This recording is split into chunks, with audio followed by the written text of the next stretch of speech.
ইফালে ৬ জনগোষ্ঠীৰ জনজাতিকৰণক লৈ তুলপাৰ হৈ আছে সমগ্ৰ ৰাজ্য।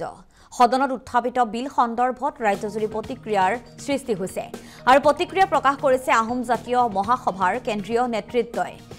প্ৰয়োজনত আহোমলেণ্ডৰ পোষকতাও কৰিছে সংগঠনটোৱে আৰু ৬ জনগোষ্ঠীৰ জনজাতিকৰণক লৈ বৰ্তমান উজনিৰ পৰা নামনিলৈকে সৰ্বত্ৰে এক প্ৰতিবাদমুখৰ কাৰ্যসূচী দেখিবলৈ পোৱা গৈছে।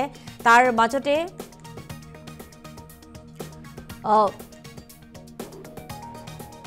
সদনত উত্থাপিত বিল সন্দৰ্ভত ৰাজ্যজুৰি প্ৰতিক্ৰিয়াৰ সৃষ্টি হোৱাও দেখিবলৈ পোৱা গৈছে আৰু প্ৰতিক্ৰিয়া প্ৰকাশ কৰিছে আহোম জাতীয় মহাসভাই আৰু প্ৰয়োজনত আহোমলেণ্ডৰ পোষকতাও কৰিছে সংগঠনটোৱে।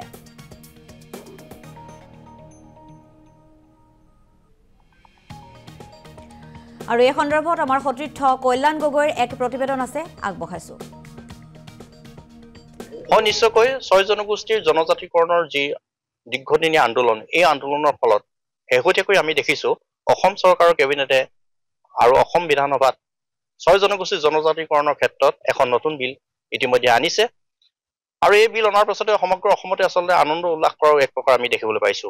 আৰু আহোম জাতীয় মহাসভাৰ নেতৃত্বই আচলতে এই আইনক লৈ কিমান সন্তুষ্ট আমি সেই বিষয়ে জানিবৰ কাৰণে চেষ্টা কৰিম। মোৰ প্ৰথমতে সতীৰ্থই দেখুৱাইছে এটা পৰিৱেশ, যিহেতু মোৰ লগত আহোম জাতীয় মহাসভাৰ নেতৃত্ব উপস্থিত আছে। মই তেওঁলোকৰ পৰা পোনপটীয়াকৈ কিছু কথা জানিবৰ কাৰণে চেষ্টা কৰিম, যিহেতু মই আপোনাৰ পৰা পোনপটীয়াকৈ সুধিব খুজিছো যে মই আপোনাৰ পৰা এটা কথা জানিব খুজিছো যে ৬ জনগোষ্ঠীৰ জনজাতিকৰণৰ যিখন আইন ইতিমধ্যে চৰকাৰে আনিলে আৰু তাতে দুটা ভাগ কৰা আমি দেখিবলৈ পাইছো, তো আপোনালোকে কিমান সন্তুষ্ট আচলতে এই জনজাতিকৰণৰ আইনখনক লৈ? আচলতে আমাক জনজাতি লাগে।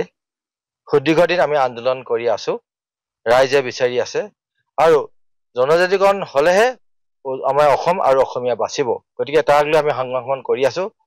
ইতিমধ্যে দেখা গৈছে যে বিগত দিনকেইটাত কেৱল নিৰ্বাচনৰ সময়ত আমি লালিপপ খাই আছো।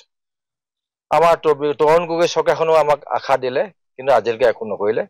ইতিমধ্যে 10 বছৰ বিজেপি শাসন কৰিলে, তাতো আমি এই শেষৰ ভাগত এই বিধানসভাত তেওঁলোকে উত্থাপন কৰিছে। এই উত্থাপন কৰিবলৈ মাত্ৰ কেইটামান মুহূৰ্ত আছে, তেওঁলোকৰ বেছি দিন নাই। তেওঁলোকে বিধানসভাত উত্থাপন কৰিছে, কৈছে যে তেওঁলোকে আমাক ভাগ কৰি, অৰ্থাৎ ST হিলছ, ST প্লেইনছ আৰু ST ভেলী নামকৰণ কৰি আমাক জনজাতিকৰণক কিবা এটা দিয়াৰ প্ৰয়াস কৰিছে, যিটোত আমি একোৱেই নাপাওঁ। আমি গোটেইখন প্ৰতিবেদন চোৱা নাই, জনা নাই, কিন্তু আমি বুজি পাইছো যে আমাৰ বিশেষ যিখন সংৰক্ষণ বা বিশেষ আমাৰ আসন সংৰক্ষণ বা আমি কেন্দ্ৰীয় পৰ্যায়ত যিখিনি আমি সুবিধা পাব লাগে, সেই সুবিধাবিলাক আমি নাপাওঁ। তেনেকুৱা এটা যিটো আমাৰ ST ভেলী, ই আমাক কিমান আমাৰ জাতিটো সুৰক্ষিত কৰিব, আমাৰ জনগোষ্ঠীক এটা কিমান সুৰক্ষিত কৰিব, আমাৰ সন্দেহ আছে। গতিকে সেই আমি একেষাৰে নকওঁ যে যিখন ST ভেলী দিছে আমাৰ গ্ৰহণযোগ্য হব নে নহব।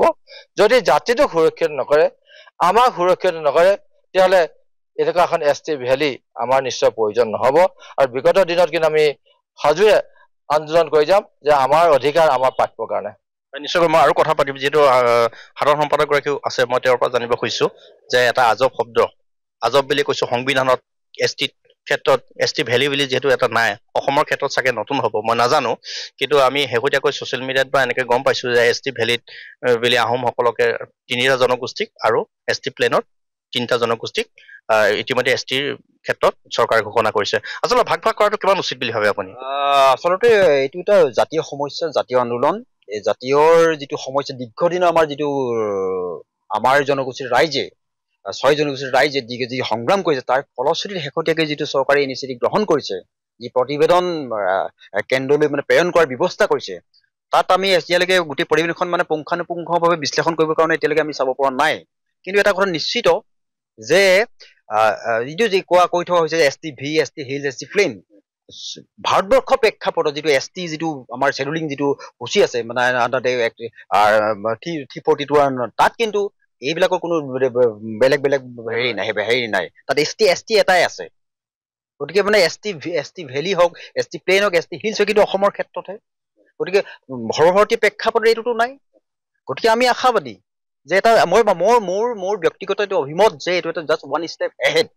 আমি কিন্তু এই কথা বতৰাবোৰ কিন্তু আমি পৰ্যালোচনা কৰিম আৰু আগন্তুক শীতকালীন অধিৱেশনত চৰকাৰে কি সিদ্ধান্ত উইথিন এ টাইম বাউণ্ড পিৰিয়ডৰ ভিতৰত আমাক ST লাগিব। এইটো আমাৰ জাতীয় সমস্যা, অসমৰ মাটি, অসমৰ সংস্কৃতি, অসমৰ ভাষা, অসমৰ কৃষ্টি, অসমৰ সম্পদ, অসমৰ থলগিৰ ৰাইজৰ যিটো ভৱিষ্যত, এই বস্তুটো ST ওপৰত নিৰ্ভৰ। আমিতো বিচাৰি আছো অসমখন এখন ST ৰাজ্যলৈ ৰূপান্তৰিত হওক, STও 6 জনগোষ্ঠী ST কৰাৰ পিছত ST ৰূপান্তৰিত হওক। এতিয়া বহুতে কৈ আছে যে মানে কি আমাৰ আমি মানে নিউজ আহিছে যে আমাৰ যিবিলাক সংৰক্ষিত যিটো ব্যৱস্থা কেন্দ্ৰীয় চৰকাৰৰ যিবিলাক মানে সংৰক্ষিত শিক্ষানুষ্ঠানেই হওক বা আমাৰ চাকৰি ক্ষেত্ৰখনতে হওক, এইটো আমি আগৰ পৰা কৈ আছো যে আমি কেইটামান চাকৰিৰ কাৰণে বা কেইটামান ইউনিভাৰ্চিটি চিটক আমি কৰা নাই।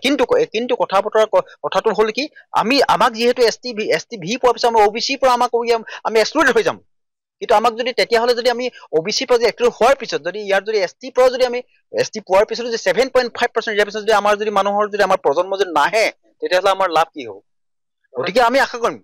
কিন্তু এটা কথা ঠিক যে এক্সিষ্টিং ট্ৰাইবেলৰ মতে আমি আগৰ পৰা কৈ আহিছো যে এক্সিষ্টিং ট্ৰাইবেলৰ মানে অকণমানো যাতে মানে তেওঁলোকৰ যাতে মানে অধিকাৰ ক্ষেত্ৰত সেইটো আমি সদায় মন কৰিছো, যিহেতু আমাৰ তেওঁলোকৰ কিন্তু তেখেতসকলে যিটো এতিয়া আমাৰ বিপক্ষে যি ধৰণৰ মানে তেওঁলোকে মানে সংগ্ৰাম চলিছে, আমি কিন্তু নিজকে বোলে অলপ মানে তেওঁলোক আমি ককাই ভাই নহয় জানো?